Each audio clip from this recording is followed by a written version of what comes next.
বন্ধুরা, সম্পূর্ণ পর্ব দেখতে চ্যানেলটি সাবস্ক্রাইব করুন এবং কোন দেশ থেকে দেখছেন তা কমেন্টে বলুন। এবার কুসুমের বাবা শঙ্কর রাগে ইন্দ্রাণী গাঙ্গুলিকে ধমক দিয়ে বলে, তোমার ছেলে আমার মেয়েকে বিয়ে করেছে, এখন আমার মেয়েকে মেনে নিতেই হবে। শঙ্করের এই মারকুটে রূপ দেখে ইন্দ্রাণী গাঙ্গুলি ক্ষণিকের জন্য থমকে যান। এত বড় সাহস যে গাঙ্গুলি বাড়ির চৌকাঠে দাঁড়িয়ে তাদেরই মুখের উপর এভাবে ধমক দিয়ে কথা বলা। কিন্তু শঙ্কর আজ মেয়ের অপমানে আর চুপ থাকতে পারেনি। সে পরিষ্কার জানিয়ে দেয় যে গাঙ্গুলি বাড়ির হাজারো অহংকার আর নিয়মের বেড়াজাল দিয়ে তার মেয়ের আইনি ও সামাজিক অধিকারকে কোনোভাবেই ধিপিয়ে রাখা যাবে না। আয়ুষ যখন কুসুমের সিঁথিতে সিঁদুর দিয়েছে, তখন কুসুম এই বাড়িরই বৈধ বউ এবং সেই অধিকার তাকে বুঝিয়ে দিতেই হবে। শঙ্করের এই রণমূর্তি দেখে বাড়ির বাকি লোকজনেরাও বেশ বুঝতে পারে যে এবার আর সহজে পার পাওয়া যাবে না। কুসুম, তুই গাঙ্গুলি বাড়ির বৌমা, ওই বাড়িতে তোকে দিয়ে আসবো আমি। হ্যাঁ বন্ধুরা, ভিডিওতে লাইকটা দিতে থাকুন আর সম্পূর্ণ জানতে হলে চ্যানেলটি সাবস্ক্রাইব করে নিন।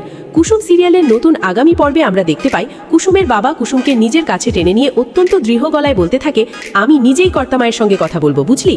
বাবার মুখে এমন আকস্মিক ও কঠিন সিদ্ধান্তের কথা শুনে কুসুম বেশ ঘাবড়ে যায়। সে কাঁদো কাঁদো গলায় বলে, না মানে কেন বাবা, তুমি ওখানে কেন যাবে?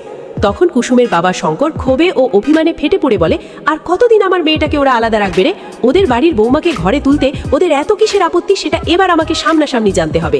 আমি নিজে গিয়ে দিয়ে আসবো কুসুম তোকে, তুই গাঙ্গুলি বাড়ির বড় বৌমা, এটাই আসল সত্যি। বাবার এই কথা শুনে কুসুমের চোখে জল চলে আসে। সে পুরোপুরি অবাক হয়ে যায় এবং মনে মনে এক অজানা আশঙ্কায় কাঁপতে থাকে। সে খুব ভালো করেই চেনে এই গাঙ্গুলি পরিবারকে, বিশেষ করে ইন্দ্রাণী গাঙ্গুলি, যিনি নিয়মের বাইরে এক চুলও নড়েন না। তিনি কি কোনোদিন মেনে নেবেন কুসুমকে এই বাড়ির বৌমা হিসেবে? নাকি শঙ্করের এই জোর জবরদস্তি আর ধমকের কারণে পরিস্থিতি আরও বেশি জটিল হয়ে উঠবে? একদিকে মীনাক্ষীর নিখুঁত ষড়যন্ত্র আর অন্যদিকে রাজশেখর বাবুর অসুস্থতার মধ্যে কুসুমকে যদি এভাবে জোর করে ওই বাড়িতে পাঠানো হয়, তাহলে তার কপালে যে আরও কত বড় লাঞ্ছনা অপেক্ষা করছে তা ভেবেই কুসুমের বুক কেঁপে ওঠে। শঙ্করের এই অনড় সিদ্ধান্তের পর আর বসে থাকার কোনো উপায় ছিল না। পরদিন সকাল হতেই শঙ্কর নিজে কুসুমের হাত ধরে সোজা এসে হাজির হয় গাঙ্গুলি বাড়ির সদর দরজায়। কুসুমের পরনে তখন সামান্য একটা সুতোর শাড়ি, চোখে উপচে পড়া জল আর মনে এক অজানা আতঙ্ক। শঙ্কর দরজার বেল বাজানো মাত্রই দরজা খোলেন স্বয়ং ইন্দ্রাণী গাঙ্গুলি।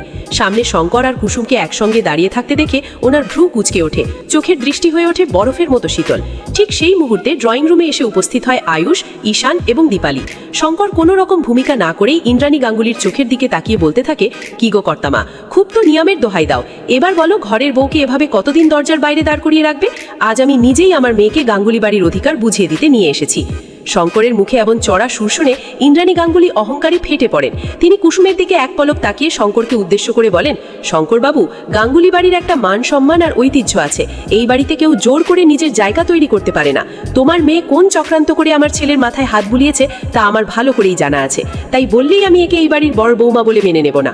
মায়ের এই কঠোর রূপ দেখে আয়ুষ মাঝখানে এসে দাঁড়ায়। সে কুসুমের চোখের জল সহ্য করতে না পেরে বলে, মা, বাবা যখন হসপিটাল থেকে ফিরে কুসুমকে মেনে নিয়েছেন, তখন তুমি কেন বারবার ওকে এভাবে অপমান করছো?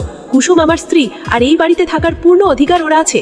আয়ুষের মুখে নিজের পক্ষের কথা শুনে কুসুমের বুকটা একটু হালকা হলেও ইন্দ্রাণী গাঙ্গুলির জেদের সামনে সেই স্বস্তি বেশিক্ষণ টিকল না। ঠিক সেই সময় আড়াল থেকে মীনাক্ষী কুটিল হাসিতে মেতে ওঠে। সে ভাবল, এটাই তো সুযোগ গাঙ্গুলি পরিবারে একটা বড়সড় আগুন জ্বালিয়ে দেওয়ার। মীনাক্ষী সামনে এসে হাত নেড়ে বলতে থাকে, আহা দিদি, তুমি মিছে মিছে কেন শঙ্কর বাবুর ওপর রাগ করছো বলো তো? উনি তো ঠিক কথাই বলছেন। আয়ুষ যখন বিয়েটা করেই ফেলেছে, তখন তো কুসুম এই বাড়িরই অংশ। তবে হ্যাঁ, বড় সাহেব যেভাবে আয়ুষকে হুইল চেয়ার থেকে উঠে চড় মেরেছেন, তাতে মনে হয় না কুসুমকে এই বাড়িতে রাখলে দাদার শরীর আর কোনোদিন সুস্থ হবে। তাছাড়া কাল রাত্রির নিয়মটাও তো এরা ঠিকঠাক মানেনি। মীনাক্ষীর এই উস্কানিমূলক কথা শুনে শঙ্কর আরও রেগে যায় এবং বলতে থাকে, তোমাদের ওইসব ছলাকলা আমার মাথায় ঢোকে না কাকিমণি।